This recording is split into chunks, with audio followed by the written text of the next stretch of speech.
want you guys to come a little closer if you can. All right. Oh, is that the agenda? Let me double back with her real quick. I didn't get one. We are all trying to make this work. Hold on. Yeah, We're gonna quit. They're gonna talk louder. Yeah. I guess we gotta move up or no? So yeah, we're dealing with a little technical, back and forth with our first guest, but I want to just kind of do a little bit of a brief intro so everyone understands what's going on. And that's that a lot of people have commented as of late about that we were passed over for the composting program. We were? So yeah, we were passed over because they didn't get enough signups. What we're trying to do, so we have a little bit of a twofold strategy going on right now with this. So first thing we're trying to do right now is we are trying to figure out how close we were to the threshold for achieving it. So I spoke to somebody at sanitation, and basically what's going on right now is we're waiting on them to release the data to show how close we are. Now we've heard a few things. Is it by zip code they're doing this, or is this by community board district or councilmatic district? We're not sure yet. We're waiting on an answer. If it is by zip code, because our bylaws and our nonprofit status is written very tightly around this particular community, what we will do is we will go door to door. We were speaking to the head of the composting program a little while ago, and she is willing to give us as many materials as we need, both English and Spanish, to get people signed up. So what we might want to do is get a group of about 10 to 15 together and do a little bit of what would you say, like a canvas operation. Patrick, go ahead. The garden club is doing the exact same thing. Garden club, okay. So we'll try to coordinate with them. I think we probably few more able-bodied members to do it, but we'll see what happens. We want everybody to be a part of that if we can. And I'm just sending this over to our first guest. But what we want to do is we really want to not only just canvas, but what can we do in the short term? So what we can do in the short term is there were drop-off sites, and David from our group has been speaking to different people, and our first guest actually helps run one of those services that will pick up, if we had a drop-off site somewhere potentially on the avenue, potentially centrally located, where everybody could bring their compost, dump it there, and she'll come get it from there. So we may be coming to you all pretty soon with that proposal, and as she gets on to Zoom, which I just sent her all the login information, she'll join us to explain exactly. Her name's Dior St. Hillaire. She's also the chair of the Bronx Solid Waste Advisory Board. And there she is. I did not plan that you would get on like that. How are you? Can she hear us? Put it up here. Dior, can you hear us? Can you see it? Hello, Dior, how are you? Hi.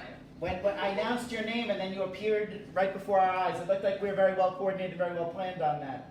So I want to thank you for that. So Dior, I was just explaining to everybody, and I'm going to turn it over to you in a minute, that obviously this is a community that used to have the compost program. People really took to the compost program, thought it was very endearing, and now we're having a situation where obviously we weren't approved. So we're considering a drop-off site, which we're working with you on. So if you can just kind of take it from there and give us a brief overview, really appreciate it. Absolutely. Well, good evening. Nice to meet you all virtually. If I couldn't be there in person, I literally have slammed back-to-back calls. So basically, my name is Dior. We have a work-at-home cooperative here in the Bronx where we collect and process organic waste locally. Essentially, we have the capacity to be able to process the organic. Our technology implements. We have a biogas machine, so we can also create renewable energy as well, as well as our composting system. So we implement the use of technology in order to increase our capacity. We're in the process now of trying to install an ASB system because that's going to increase our turnover time. So one-site processing is really only prepared to get into the weeds and nuts and bolts of trash and compost. Only some people get excited to talk about it. Others are just like, can you just take it? And that's totally fine too. But as long as you just want to engage a little bit about what is actually happening here. So for us, what I had suggested to John, and communicating with him is that what I said, we collect and process. So ideally, if you all wanted to set up a drop-off site, we just needed to really assess capacity as it related to how much you would be collecting on a weekly basis. Ideally, I would just come pick up the same day that you would collect. You would schedule it around our same timing. And as far as the pricing, I mentioned we could do like a sliding scale because it's for a community group. So in my pickups now are $30 a pickup. So I would mind that as long as the capacity isn't astronomical. As long as we were not now, once we start dealing with 600 pounds, 700 pounds. I don't know who this is for. I don't know exactly who will be dropping off. But if they get really excited and they get really high numbers, then I can make this case for our local city council members who invest in this as well. So we have money coming in from a couple different streams. So if pricing is an issue, there's fundraisers, there's all kinds of stuff that we can do. And this is something that literally we're working with the city to figure out how they can bring us on to contract with us as well to do it. But the bureaucracy of New York City takes some time. So in the interim, this is what we're doing in order to sustain our livelihood. Again, this is my business. I do this for this is my employment. So this is my job. So we would be able to give you all access to more than just the sign. Again, I don't know your community or your demographics, so I imagine that most of those things you would come up on your own. But if you wanted to collaborate, do some things together, I'm totally open to that. It really is just assessing what you all want, what you need, and what you feel is possible. And I'm happy to step in any way I can to support. All right, Dior, thank you very much. And could you just identify the business just so people in the room are familiar with that? Absolutely, it's called Green Bean Organics. You can Google it. Green Bean Organics with an X. So Green Bean is GREENFEEN. Organics is spelled ORGANIX as in Bronx.com. Great, thank you for that, Dior. And just so everyone here understands, some of the legwork David and others have done already is we do have a small business owner who is willing to explore having a site centrally located on the avenue to collect a lot of this compost. And just so you know, this is what a lot of other neighborhoods do. The town of Pelham, this is the model they use, so our neighbors to the north, they have a place where people can centrally drop it off once a week, something like that. And then we will work with Dior, among others, and we will try our very best to get a process going here. And like everything else we do, things that get measured, and Dior will be measuring because, as she pointed out, this is a business for her. Things that get measured are things that get done. So we can help make the case for ourselves to have composting if we get an incredible, turnout here as well. And one of the things I do also want to highlight, John, as well as you were saying that, is that this is the case for us to make the case. This is an opportunity for us to make the case for the city as well. So, one of the things that I tell my clients now is like, look, you're paying us now to advocate for the city to just pay us later. So it makes the case that it is a desirable service that people want. We process locally, right? If you had the city picking up your organics right now, they would not be processing it in Bronx, which means that they'd be causing way more air pollution, right? And you're going through way more boroughs, and you're traveling way further. What we say at Green Bean is that where you create the waste is where the waste should be processed.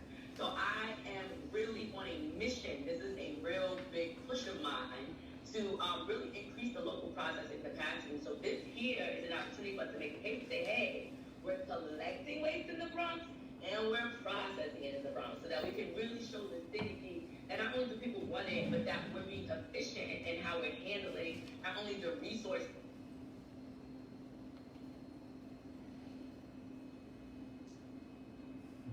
I think she's having a little bit of a login issue, which, as we all know, we've all been on a Zoom meeting in the last year. Sorry. You there? You're talking about processing it, so go right ahead. Continue on. Right. So basically, all I was saying was that what it is that we do is we want to make the case, because the city constantly, like, this is the reality of the politics of waste, right? We got to be honest about it, what we're dealing with, and what some people want and others don't. So we have to be able to have those open conversations to find the meeting ground in order for us to move something forward. The reality is that we keep trying to push for local organics processing, and the city's telling us, well, you can't handle the capacity of the microhole. And I'm like, yeah, but I am handling the capacity of the microhole, and I have buildings, right? So that means that I've been able to figure out how to utilize a space, right, within the city in a community garden in order to handle the capacity of processing the waste locally. So I would love to be able to bring on more organics in the Bronx to process locally, so we can show the city, like, actually, we can. And I even furthermore, a next step, if you all are interested, like, if you end up writing a grant or whatever, and you want to actually build out your own composting site locally in a way that is rodent resistant, right? Because that's always the first concern. Yes. I've done this long enough in order to know what is needed to ensure the optimal quality of a system. But I'm also here to come in and troubleshoot if there are any issues. Anybody that's a part of the Green Seed Organics Network, you're getting a lifetime, relationship. We call all of our people in our network compost cousins, and it really is a family. And so if you're really excited about composting, if you go crazy for composting, then that is another thing that I did want to just highlight as you were speaking about. No, that very much appreciated. Clearly you have a passion and an expertise for this, so you're the right person to bring to this meeting. Does anyone have a question for Dior on this? But we wanted to bring Dior in, not only because of her expertise on this issue, but also to show you kind of the different strategies we're pursuing as a non-for-profit organization. That, it's twofold. It's one, we're going to go out to the streets, but it's also, sometimes you need to build your own workaround, and finding experts like Dior and trying to do that. So, we're working on it, is basically what I'm saying. But does anyone have a question? Patrick? Yeah. It seems to me like the city had a brilliant idea by getting this started, some genius in the city there. But it seems to me like the problem came out when people just weren't using it. Taking advantage of that opportunity. So that may be the problem, where the public need education as to the benefits of actually putting it out there on curbside. I look down my street, I'm probably the only one doing it. It's like, what is going on there? If the passion is not there, I can't blame the city for stopping it.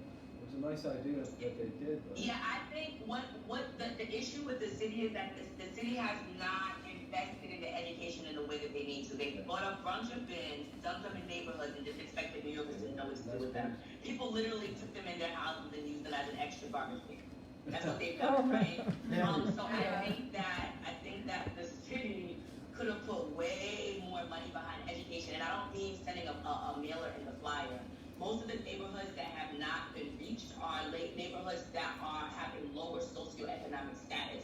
And there is a large misconception, and most of these communities are also environmental justice communities. There's a large misconception that poor people don't want to compost. And the city basically tells us, look, they're not signing up, poor people don't want to compost. However, what they don't tell you is that most of these people don't even have access to internet. It's 2021 going into 2022, and there are still people in the Bronx who do not have access to internet. So you want people to fill out forms, right? So there's already a gap, right? There's a quality gap there. So I think with the city, if the city really is serious about getting behind educating consumers, they will put the investment behind the community organizations that already have the relationships within these communities that have already been doing the work in order to educate those citizens. Thank you, Dior. Does anyone? Yeah, Nancy, go ahead. I wanted to mention that it's a little bit different than what you're talking about. But the prior commissioner of sanitation, prior to Catherine Garcia, gave a presentation, and that was really impactful. He advocated, aside from recycling, composting, that people should really get grinders that attach to their sinks, and a lot of food waste can really go that way. And that it was cleaner. And I know I did a tour with the medical school where I worked with students to see what happens to that stuff that goes into the pipes, right? So in the Bronx, they have a plant where they actually create fertilizer that goes all over the nation. They sell our sewage and make fertilizer out of it, and it goes everywhere to farms, right? But the food, this stuff would go into it as well. It would get grinded and mixed into the exact same pool. So yeah, I think. Was there a question? I'm sorry. That's all right. The real question underlying that is the swab. I'd like to know, has a date been organized, like when it's going to be meeting? Because I filled out the survey, and then there was a date announced for a Monday, and then it was canceled within the same day. Like the message went out. I think it should. I think it was canceled by accident. Honestly, I think I accidentally deleted it out of the calendar, so that was literally like a clerical error on my part. So we're actually meeting? Yeah. If not, because we have our Attention, Monday of every power month. is low. So it'll be October 25th is the next one. Thank you. Okay, 25, right? Monday evening? My phone. Got it, no problem. Okay. Okay. Miss in the back, yes. City Island has a lot of very big restaurants. Yeah. Why not speak with those restaurants about compost? It's a wonderful idea. I'm glad you said that. And maybe, in the future, see about enacting some legislation where restaurants are required to compost. So they already are. It's just They are? going to roll out. It's going to be enforced. So right now we're working with BIC. We're having a little bit of a hard time because as microhaulers we collect from commercial establishments. Legally, we technically are not supposed to take commercial waste without a good license. And currently the microhauler's license that BIC has shared is not one that we feel is equitable. So we're trying to work with them on figuring out how we can work that out. As it relates to the commercial businesses, but I'm totally down for that. So we can figure out a subcontracting opportunity with another hauler. So that's not a big deal. But as far as the mandates are there, which is why you see like Yankee Stadium recycling. That's why you see like Starbucks or like the Dunkin' Donuts. They're not recycling as the way that they should because it's not enforced. But there is currently an organics law that is forcing commercial businesses to have to separate their organics waste. It's just the bigger ones were held to that standard first, and as the years continue, the standards will begin to roll out to the smaller businesses so that they can catch up, but that time hasn't come yet.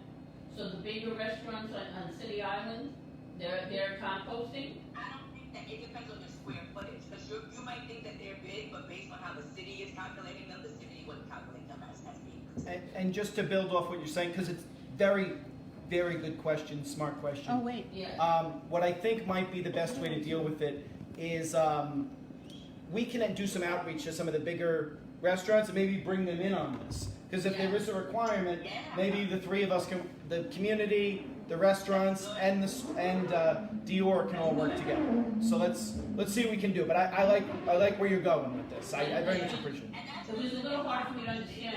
Thank you for raising that. I'm not sure your name in the back, but that's really important because then what you do is you create a culture of compost, and that's really what we need. The city is giving this to people and wanting people to have a behavioral shift and think that just because they say here's a brown bin, that's it. No, it has to be in the schools, it has to be at home, it has to be on TV, it has to be on the bus advertisements, it has to be in the restaurants, it literally has to be beating you in your face everywhere you go because you're asking people to adapt a new cultural way of living that is foreign to them when we've encouraged such a disposable culture in the name of capitalism and profit. So I think that the restaurants presents a very great opportunity for people to see signage, engage, and they can see the menu, like what is compost? So it allows the conversation to be had between two people that doesn't have to feel formal, and it makes it more normalized. So I really love bringing the restaurants into the conversation because they may even have some great ideas about how they can play a part in what it looks like to get people in the mind of separating their organics out of the trash. No, that was a great idea, Miss. And let's get your information afterwards because I'd love to brainstorm with you as to how we move forward there. And did you say that they already have started to enact legislation based on the square footage of the restaurant? I can send a link to John if you want. Yeah, let's make sure we get your email, and that we'll email you on over all the information. We can, so just because something's mandated, there's a lot of, and I think Dior was speaking to this earlier, there's a lot of workarounds. As she was saying, what's the square footage of the restaurant? There's a lot of different things. So let's try to work together to avoid fines, penalties, whatever. If we can do something that benefits the restaurants, and maybe, some of these restaurants be willing to, some of these restaurants might be willing to put in a little money. Yeah, absolutely, absolutely. Okay, does anyone else have a question from Dior before we wrap up this particular segment? Maria, is there anyone online who commented? Just who's watching. Oh. That's all. They just said they're watching. Okay. Well, Dior, thank you so much for taking the time. We appreciate you. Excellent. Thank you so much. We will converse after this. Thank you. Excellent. Appreciate that. Enjoy the rest of your meeting. Yes, thank you. So, sometimes we bring things in here to build something and to build excitement and to build, kind of grassroots work because, it's going to take everybody being involved if we're really going to make a substantial change on some of these issues. And this may be one way of doing that. A lot of people were very upset about the composting. I got a lot of emails. I know other people who were here got a lot of emails. I know Nancy got some emails. So let's see what we can all do to work together. I'm going to reach out to the Garden Club. I did not know that, Patrick, so thank you very much. John, Yes. how does the composting work in buildings? I mean, in Yeah. homes, it's much easier, of Yeah. course, because we've always composted since Mhm. we got, but, Yeah. but how does that happen? So where there would probably be in a composting in a building would be, there would be a central, like, just like there's a drop-off point in a neighborhood, so to speak, there'll be a drop-off point in that particular building. So it really is up to that business owner. If you notice when you signed up for the composting, they asked you if you lived in an apartment, how many units were in that apartment.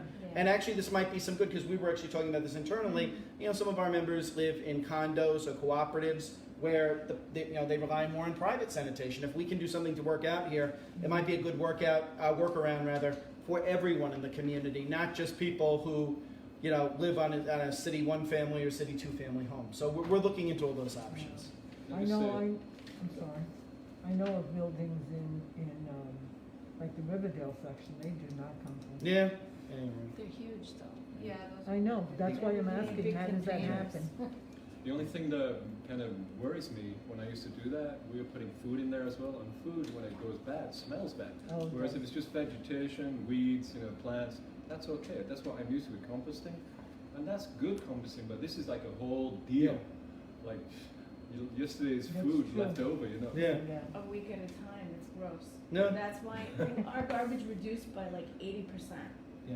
We have more recycling garbage than we do regular Yeah. garbage So because do we we. use a grinder. Yeah. And the city at one point Yeah. recommended it. It might be interesting to see how much those cost and try to get them in a bulk rate. $150 My at friend Home here Depot. on You the in island, Fairfield? Costco too. I shouldn't ask open-ended questions around smart people who actually know the answers. Huh? Okay. how much was in there? It was 150. Oh. And there's one at Costco that looks really good. So we're gonna move on, and we're gonna get to our community updates. And our first, yes, go ahead, Mr.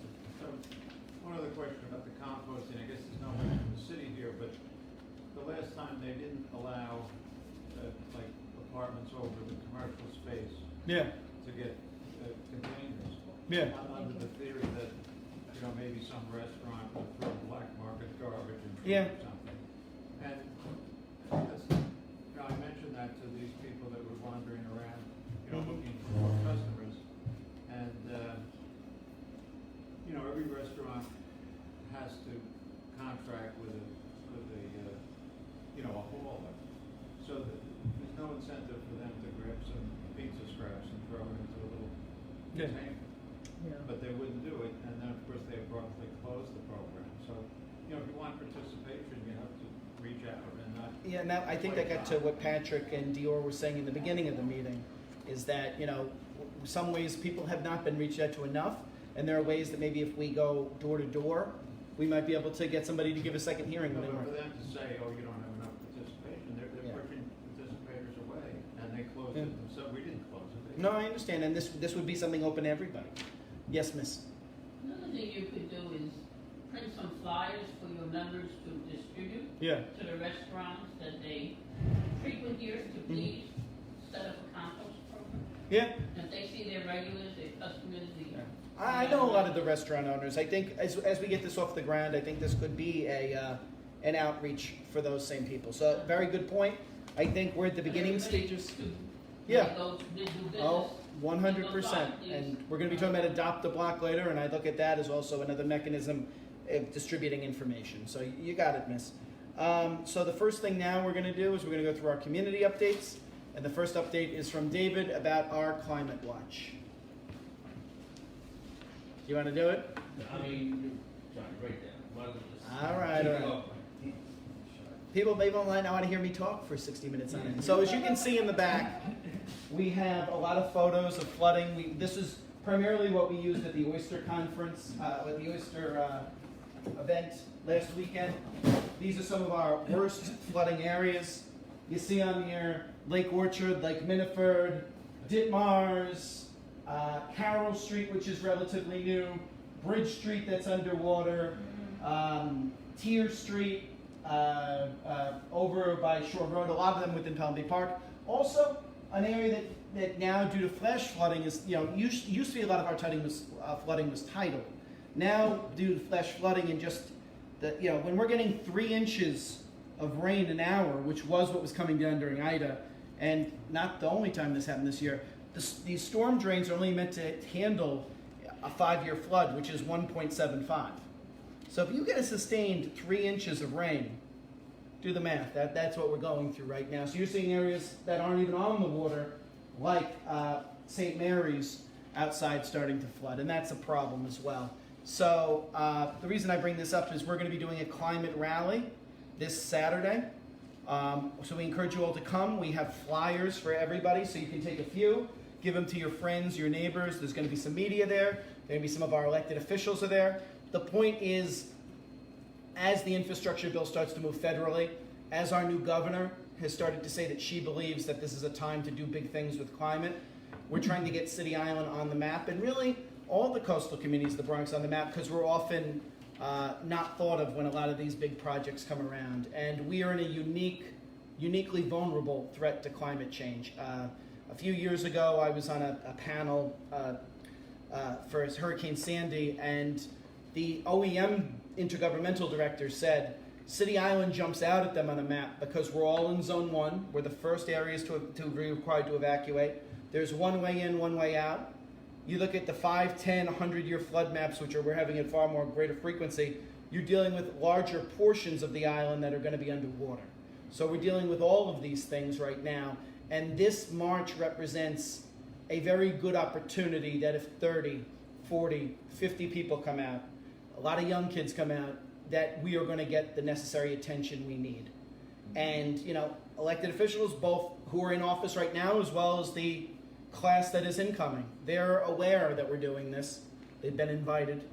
So I think, this is a very good way for us to raise an issue that hasn't really been in the forefront of the Bronx, governmental affairs realm for a while. And, I encourage you all to come out, bring your friends, bring your family, bring a poster. I have a feeling we're going to spend most of tomorrow night making posters. But, we have a lot going on, and we really need everybody to turn out for that. We will have a working one of those when we come out, so it'll be good. I might even do some karaoke afterwards, who's to say. We're going to get to the end, and then we'll take all the questions at the end. So that... Yeah. So the next thing we have is the Ferry Petition, which our own Kim is going to explain. All right. So if you've heard me talk, you might have heard me talk about how much I personally want a ferry. But the City Island Rising Board has discussed it, and we also all agree that we all really want a ferry. Maybe you want a ferry too.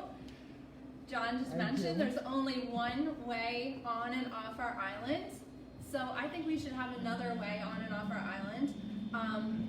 We're really pushing for further exploration of the possibility of a ferry. We understand that there's experts that need to investigate this, do the proper research, all of that to see if it's possible. But if it is possible, it's something that I think would really improve our way of life here on the island. Some of the reasons that I want a ferry, and I love talking about this, so I can just go on about it forever, but, commuting into the city, a lot of us don't commute into the city because it's so far, so we get jobs closer, but what if you could get to the city more quickly without having to take a bus to a subway? Just making it more efficient, allowing us to get to other places as well. If you're not familiar with the ferry system that's already begun and is kind of spreading out to further areas like ours, it connects Manhattan, it connects Queens, it connects the Bronx, Brooklyn as well. Brooklyn, yeah. Yes. So it's really, And we Staten want to Island. be part of this larger infrastructure of ferries. And we live on an island, so we have a great excuse to want a ferry because ferries and islands go together like peanut butter and jelly. Yeah, she's going to say that. Some people are worried about the possibility of a ferry and some of the things that could happen or have concerns about this. So I want to kind of just address those. One is people are worried that maybe a ferry could possibly cause more traffic or more parking problems. And my response to that is that we're now at a point where we have a ferry system that's expanding. And because it's expanding, it's providing ferry terminals for different neighborhoods. So there are other ferry terminals, one coming to Bronx Neck, and what's the other one? Soundview. Okay, so those are, if the ferry system is comprehensive like we want to see it be, then there's not going to be everyone coming to City Island, because quite honestly, we're out of the way. We're not a good place to come. If people are coming here to a ferry, then they would more likely be coming for, tourism reasons, and we want people to come for those kind of reasons, like, maybe somebody says, I want to go to City Island and take the ferry and make a day of it. Yeah. I don't think too many people are going to be doing that it would overrun our parking spots, so I would welcome those kind of things.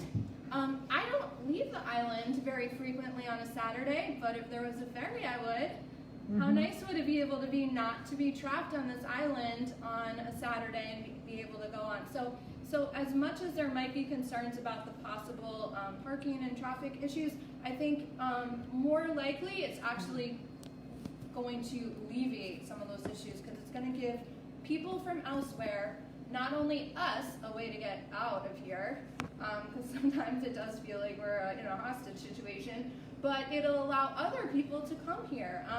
We want people to come to our island. We have businesses here that would appreciate more people coming.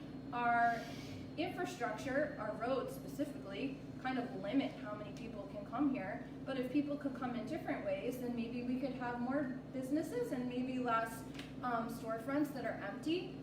The fact is, the population of this island can't really support all of these storefronts. So we need people coming to our island, and that will allow us to diversify the types of businesses that are here.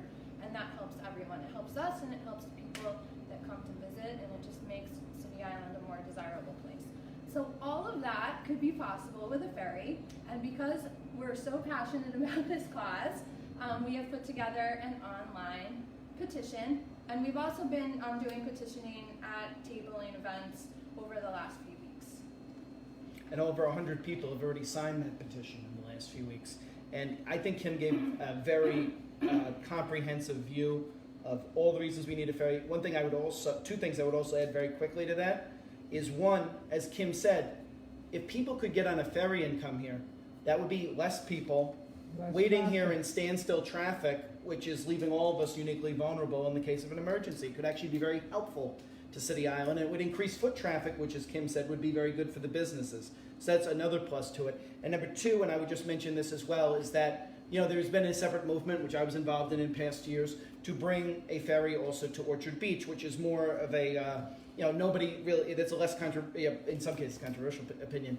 But I would also say, chances are if they're going to come here, they're also going to go to Orchard Beach. So when you hear someone say to you, but Kim, traffic, but Millie, traffic, but Nancy, traffic, please remind them that if you were somebody who's driving to try to get on the ferry, where are you going to park? Somewhere with limited parking like City Island, where a third of the people are senior citizens who are home all day? Or are you going to go to an area where there's going to be parking spaces for you like Orchard Beach? So this is not a competition. This is meant to work in tandem with one another. But as Kim has rightfully pointed out, and I think laid out in very good fashion here, we can do this. We can do both. And as Throgs Neck comes online, as she mentioned, in the next month, it's natural to assume with a new mayor, new city council, new expansion, new congestion pricing, which is probably going to go through. We're going to be looking, new mayor, we're going to be looking at different ways to increase, to improve our transportation infrastructure. And we, as a transportation desert, are a place they're going to be looking. Steve, I know you had your hand up. I wasn't aware that Throgs Neck is getting. Ferry Point. Is there going to be parking there?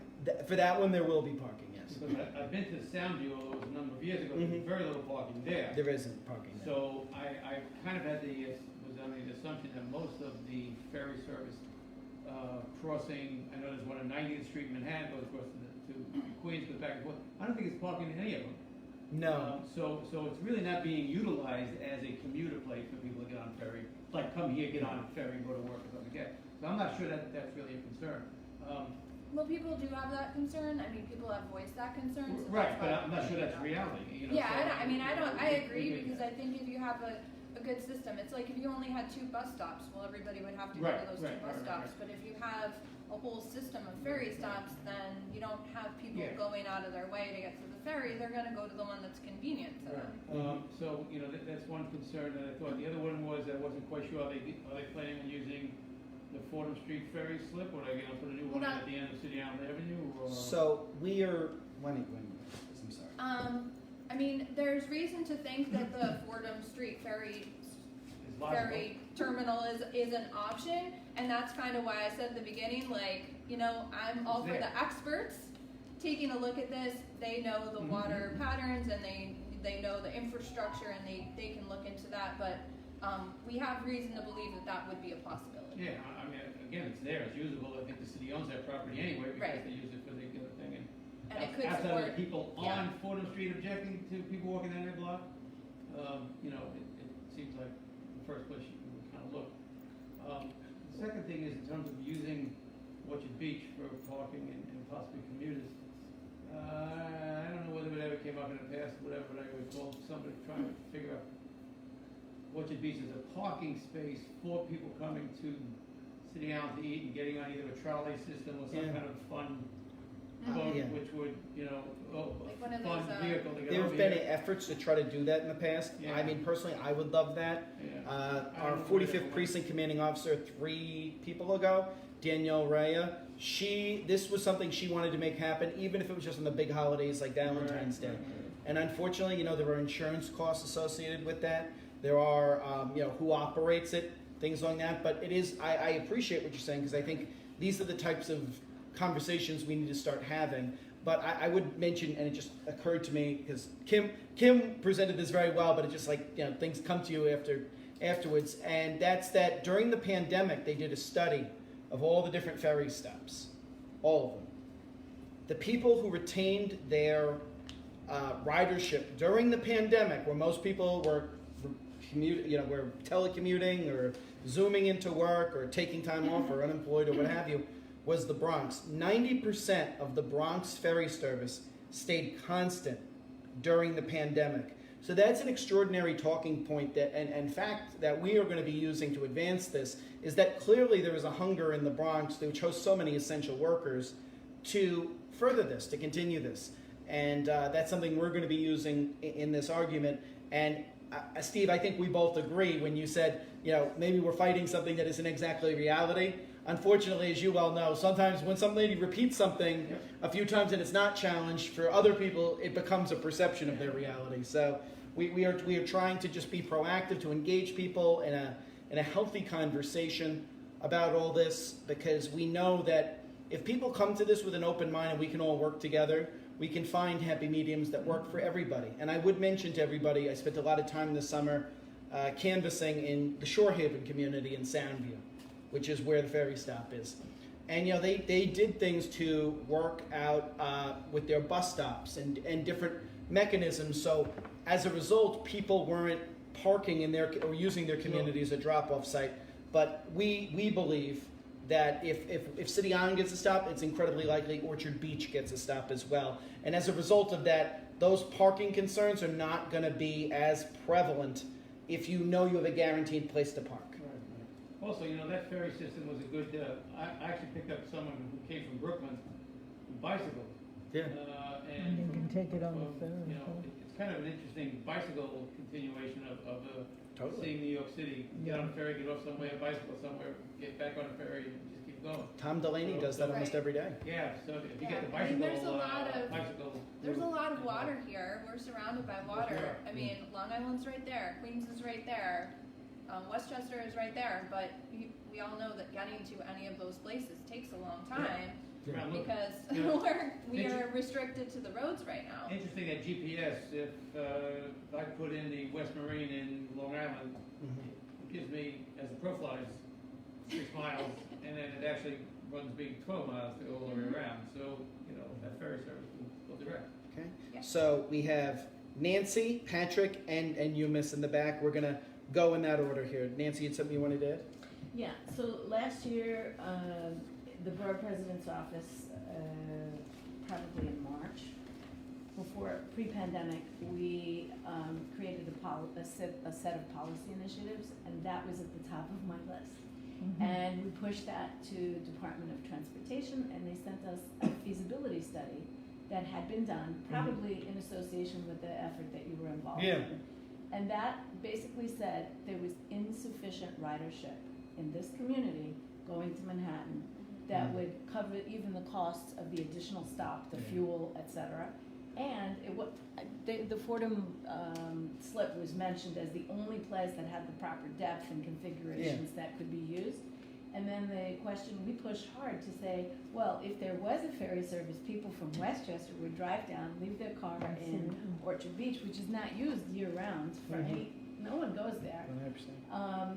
And then that could increase the ridership. It could be, you know, people from Pelham. Another thing with that study, though, is that they didn't take into account people coming to City Island. It was only really Not a commuting thing. correct. It was only And there may looking be at a people trade-off. commuting from, and really we are a destination. Sure. Whether you like it or not, we are. So we might as well get people coming here in different ways. They left the door open for to come back and revisit that, to do something like what Governor's Island does, which is from May to October, they have a ferry service that runs, that promotes tourism.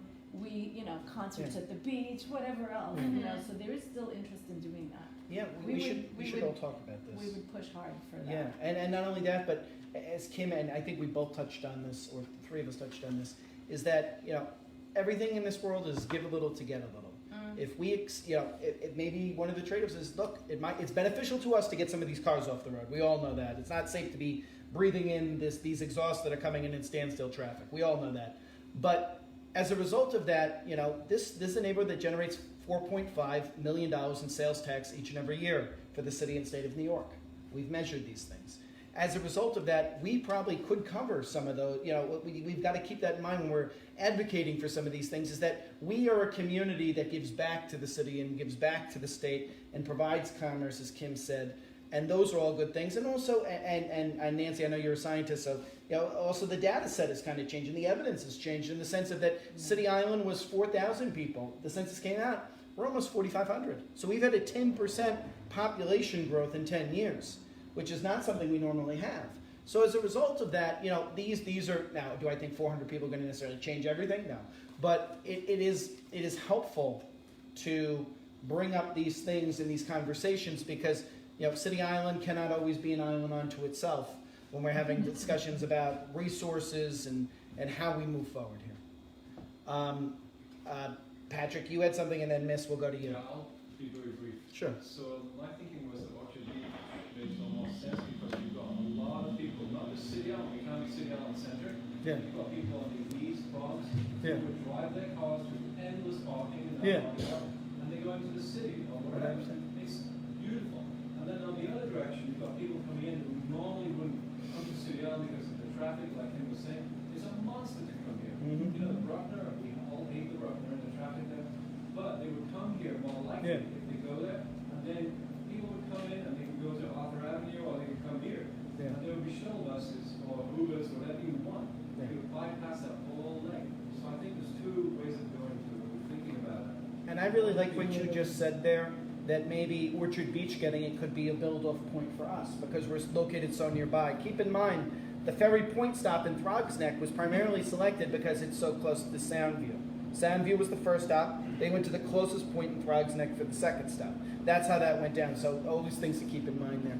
Miss, and then Jeff, we'll go to you. Oh, I'm sorry. Sorry. I thought you were just really excited about the ferry service. It does happen. Talking about, you know, the flooding. Yeah. You know, and the climate change. A friend of mine, she lives in Lower Manhattan, and the last couple of years, the last couple of storms, the subways have been becoming unusually flooded. Yep. I mean, in all the years I've been living here, and I've been living in New York all my life, I have never seen the subways until the last maybe few storms get flooded like this. Yeah. Now, a friend of mine said that she heard from somebody she knows that some of it, now I don't know how true this is, has to do with when they redid the water pipe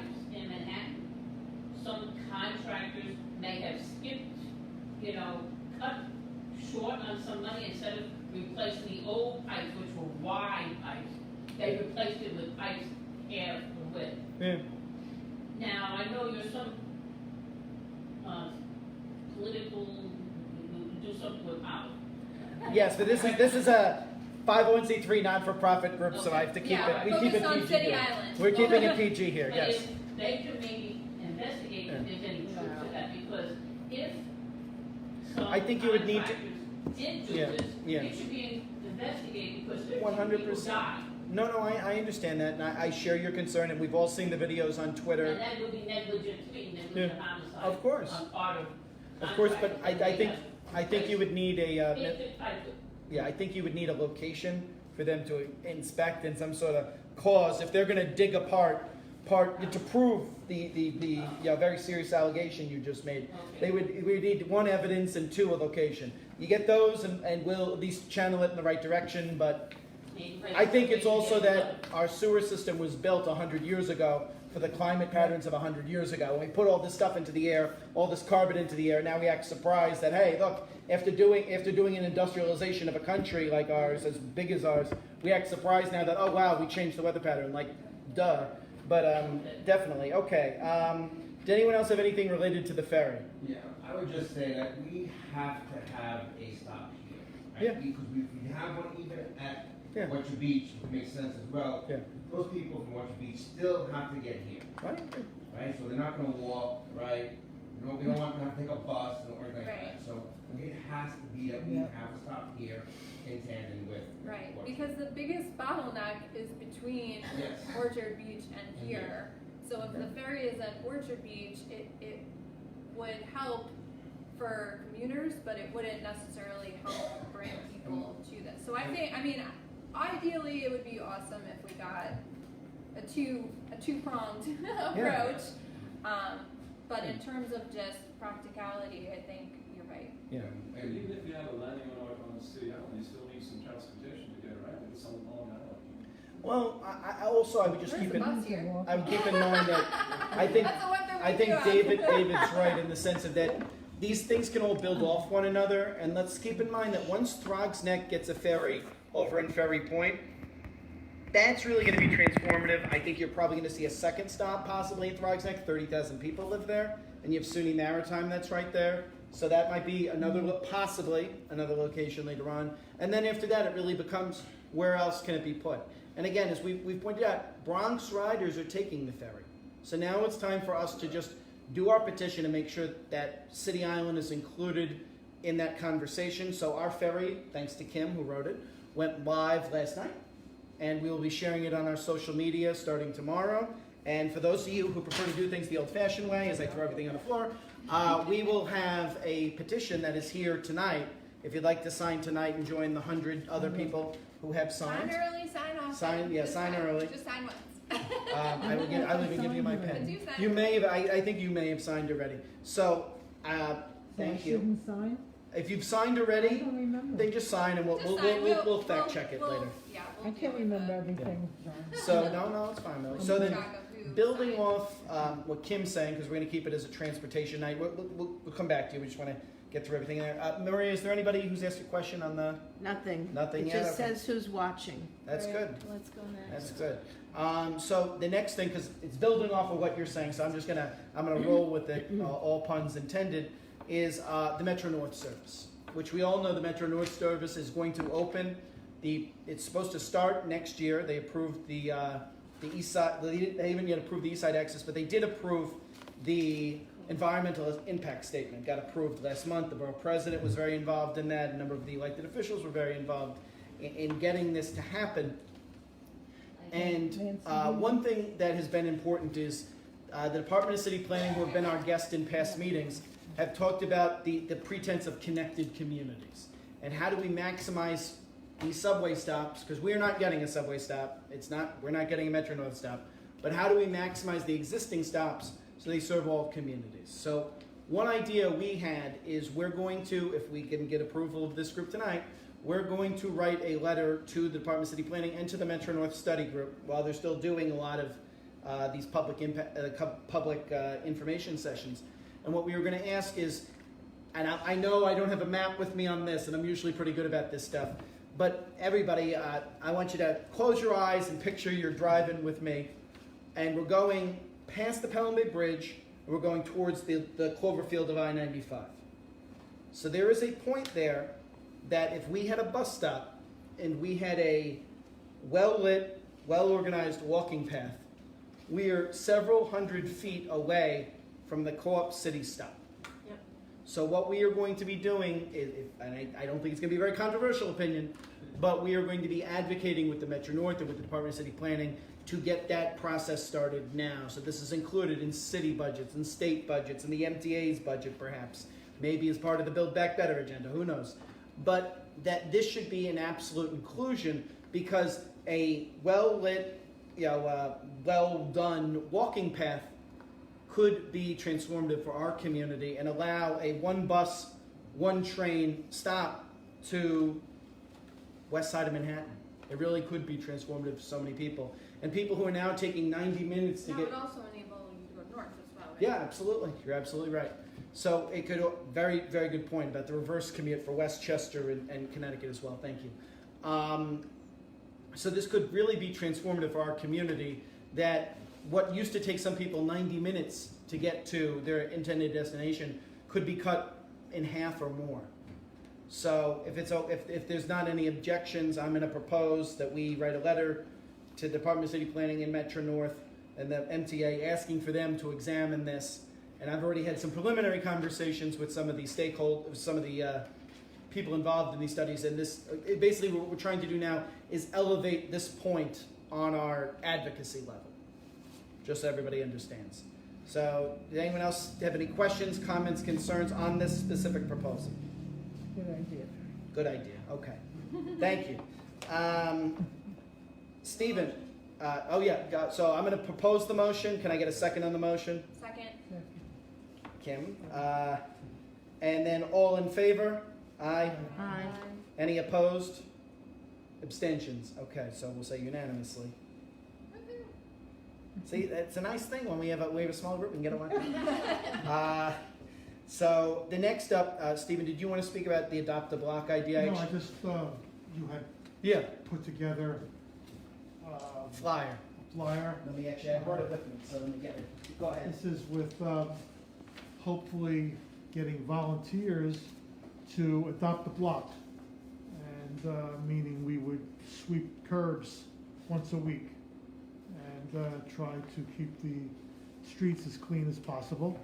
And John was saying that we have able to get supplies and what have you. All we need now are people to pick a block and try to be as do the right thing. So just a matter of getting it out and trying to get the volunteers and work from there. Thank you, Stephen, for the idea. So what we're going to do is, this week we're doing the ferry. This is Ferry Week.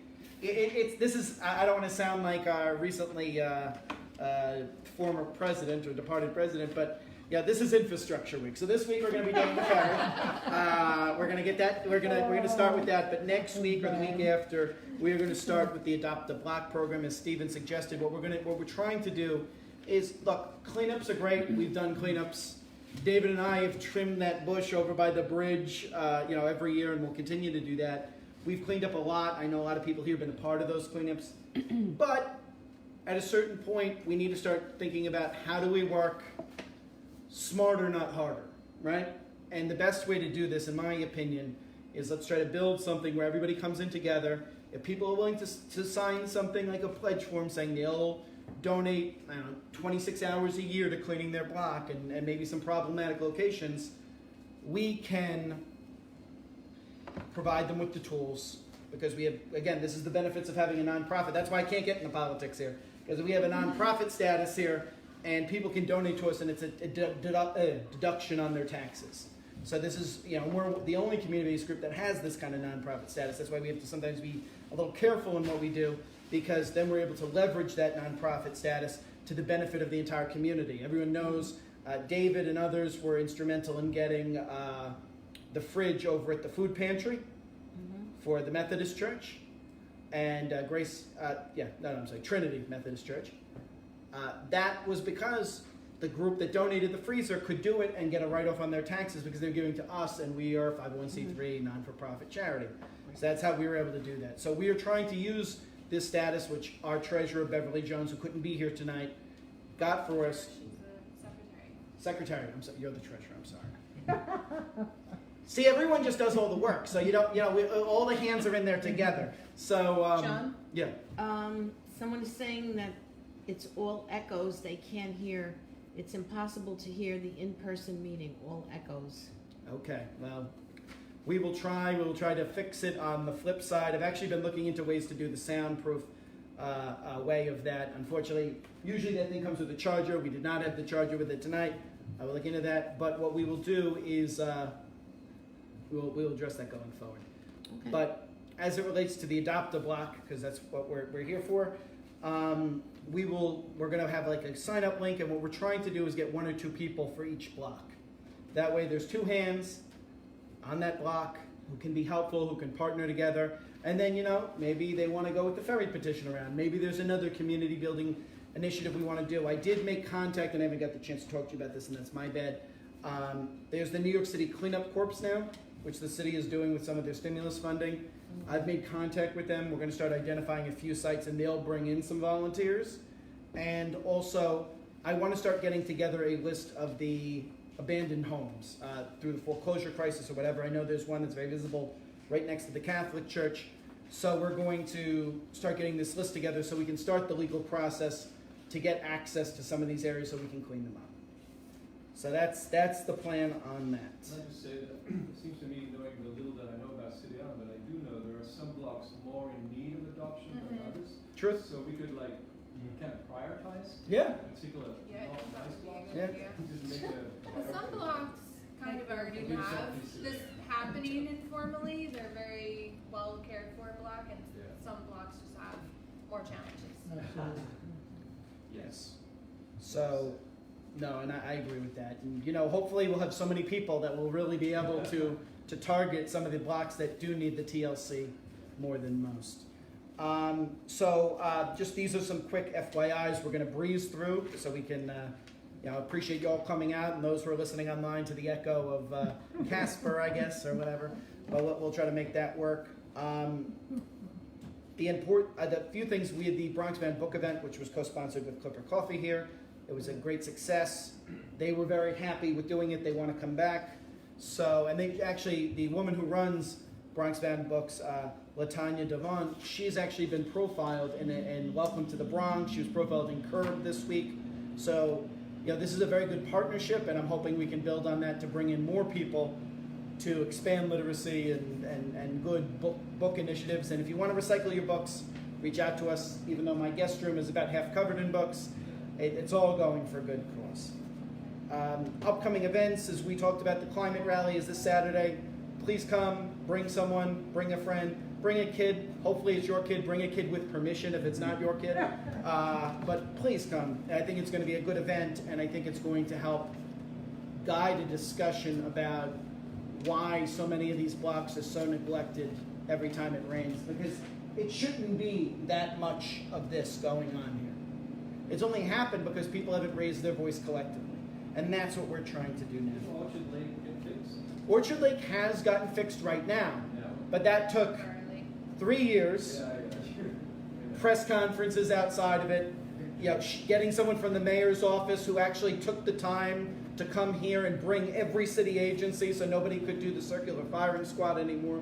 That's how that changed. But we need to do that for Lake Minaford, and we need to do that for a few other areas. Yes, miss? And you were saying that the sewers can only handle 1.75 inches? That's what I've They read. renovated where it can. That's the hope. 4 inches? That's the hope. I mean, they redid the sewers in most areas. They redid the sewers in 2005, 2006. Everyone remembers that. It was a nightmare, but was needed. And now we have a few sewer projects coming online. You're going to have the Bridge Street project. So that's one of those up there. They're going to start redoing Bridge Street. And what we've done is through our partnerships with the mayor's office, some of the agencies, we're hoping that they're going to expand. And preliminary discussions are quite encouraging. I can't say anything. I can't break news here. but preliminary discussions are quite encouraging that they're going to extend the sewer project to deal with Lake Minaford and some of these other areas, because they are so close to the target area. I'm not going to get into this as much right now, but there's been a lot of focus lately on health for City Island and the kind of the lack of health options for people. The Department of Health would like to do some kind of forecasting about different health opportunities. I think I reached out to you on this. So if you are interested in maybe having a broader discussion on health, email us at cityislandrising@gmail.com. Let's start that discussion. We want to bring together a group of ideally 20 islanders, broad, as diverse as possible. Different ages, ethnicities, health outcomes, how long they've lived here, renters, owners, everything.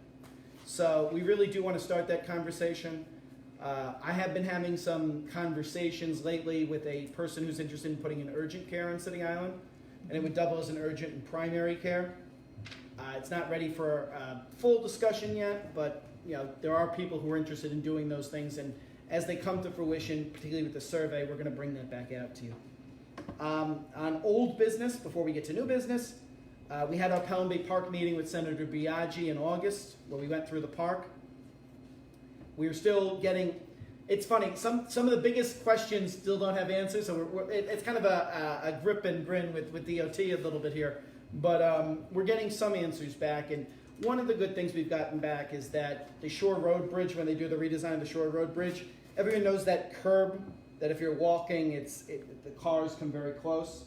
There is going to be some barrier that's going to be put there on that turn to protect the pedestrians and the bicyclists that go on that. So we've already gotten a commitment for that. That's very good. We've also gotten commitments if you bike, particularly along the roads by Pelham Bay as you go into Pelham Parkway. There's not clear delineation of where the bike lane is. There's not enough signage. A lot of that stuff, that's all going to be repaired as well. There's going to be more wrong way signage put in throughout Pelham Bay Park as well. And we're waiting on deer signs still.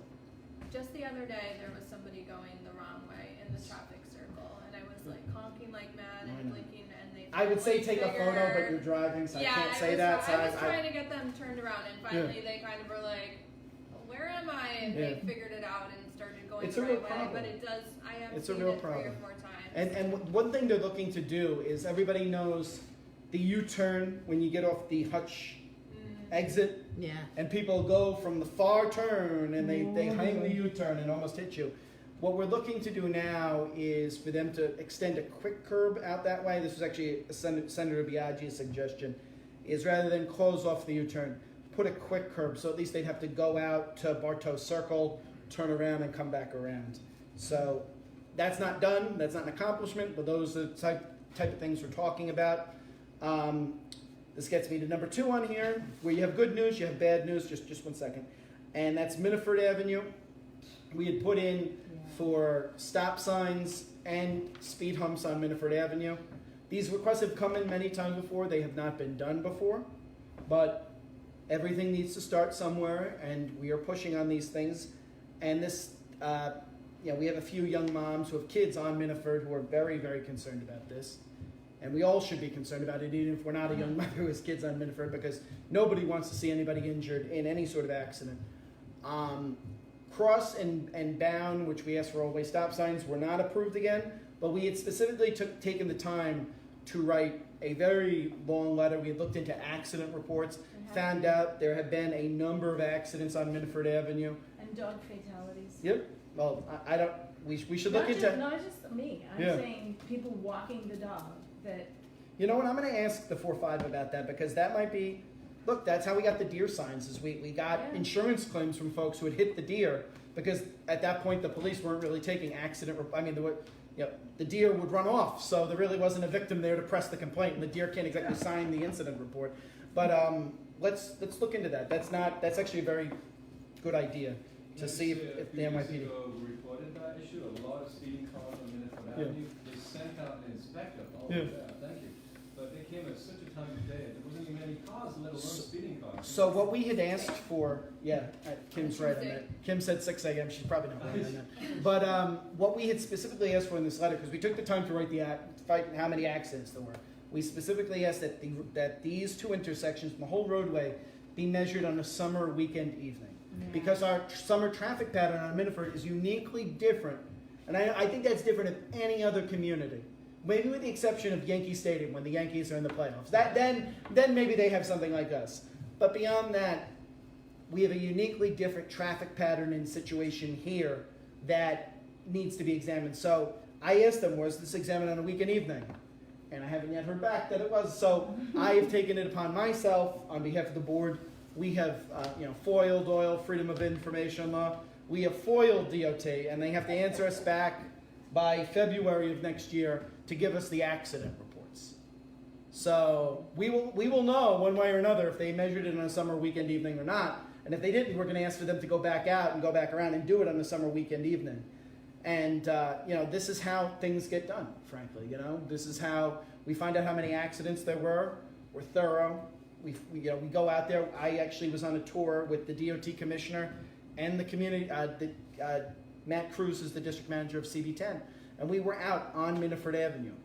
And Minaford Avenue has been improved in the past because, one, they haven't detected speeding, but two, Minaford Avenue is uniquely hard to build a speed hump on in the past because they need 10 feet of clearance from a fire hydrant and also from a driveway. And Minaford Avenue, everybody's got a driveway. And that's been a problem. But my hope is that as they're experimenting with new technologies in DOT, Vision Zero is coming online. We did get this speed camera because we raised our voice and our legislators supported us. So we can sometimes accomplish good things.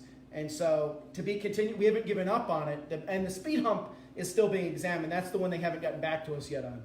We asked for it. We were the first to ask for it. I know other people have also asked for it. I think that's great. The more the merrier. I'm glad they're, we're all doing this and getting on the same page on this because we need to do more to make Minaford Avenue safer. And if we don't get it, there are always meetings. And trust me, I can find 500 different ways to make a bureaucrat have to do something that they don't want to do. So we can foil more. We can do this. We can do that. We can write letters. There's a lot of different ways to do it. I think the fact that we had, I believe it was approximately 15 accidents. It's on our social media if someone wants to check it. We will find out more. Miss, go ahead. Yeah, with you talk about speeding, Mm-hmm. can they put make the traffic going over the bridge coming onto the island a little slower? Because when it comes around that bend, people crossing from the park, like my friend who walks slow, to go to Dunkin' Donuts, Yep. the cars are coming like this. We asked for that. There's nowhere to cross there either, between Dunkin' Donuts and the park. And that's hard. You basically just have to, But some people you have to go up to the light and around, or you have to just wait. You're right, it's an Can accident. they put slow, So we asked for them to examine that intersection. My belief is they're still examining that intersection, but I'm gonna write that down. And you signed our sign-in sheet, right? Yeah. So I will get back to you on that, okay? Also, can they maybe send some undercover police on that bicycle trail? Because on another website, they were talking about at 3 o'clock, across from Turtle Cove, a man's been watching the women and doing things. And the undercover should pick this man up and find out, is that the man that tried to rape that woman? So I'm glad you mentioned this. So I'm on the board of the precinct council, and I started our last precinct council meeting, which was our first precinct council meeting of the fall. First question, Undercover police. let me finish what I have to say. So the first question was about the attack of the woman in Pelham Bay Park, because I hear about that from my sisters, from my family, from people on our board. We have a lot of runners on our board who are out there in the park, so that's probably what I hear about the most. So they believe, based on the composite sketch that was drawn, that the gentleman who likely perpetrated that action has already been arrested, but not for that. He was arrested, they believe, they said this in a public meeting, so I am quoting them. This is not, I'm not Jerry Orbach on Law and Order when I say this, but they believe that gentleman was apprehended because he got into a fight with a machete somewhere else in the district. Because on another website, just about 2-3 days ago, a guy. I saw that, yeah. Yeah. So, Look, it's something to be then we have concerned somebody else about. Now. Yeah, I will see what the police presence And is. they put Just security cameras general along those park trails. safety. Yeah, We can use security cameras along those trails. yeah, it's not a bad idea either, but let's start with, And undercover female officers. let's start with seeing what they're doing on that, if they've identified who that guy is. It's a pretty clear photo of the guy. And also, as we have been working on, and everyone here knows, we have, within Pelham Bay Park is one of the top 10 dead zones in the entire state. So we reached out, we've been working with Verizon. They're going to put in new technology that's going to make it, to alleviate that dead zone, which is going to make things a lot safer for a lot of people. It's not all we need to do, we need to do more, but let's keep that in mind as well. The police department should have undercover going up and down all the time Yeah. on that I'll send you the information. jogging trail. You raise a very good point. We've got to look into it. I'll get your information and we'll get back to you. Does anyone else have any other questions, comment, concerns? Regarding the ferry. Yes. In case of emergency, Yeah. you don't have much access to get off the island, just the one Yeah. way. And it's gonna take years for a ferry. Mhm. It's just an idea, maybe some of these fishing boats Yeah. could be trained or given permission certification where in an emergency, they can evacuate. Yeah, it's not a bad idea either. All right. Thank you all. Meeting adjourned. Appreciate you all for coming out. Thank you. And we will try to fix the audio for our friends joining us from cyberspace. Well, actually, John, a couple of people said that, Yeah. they said that the, yeah. You wanna hit it?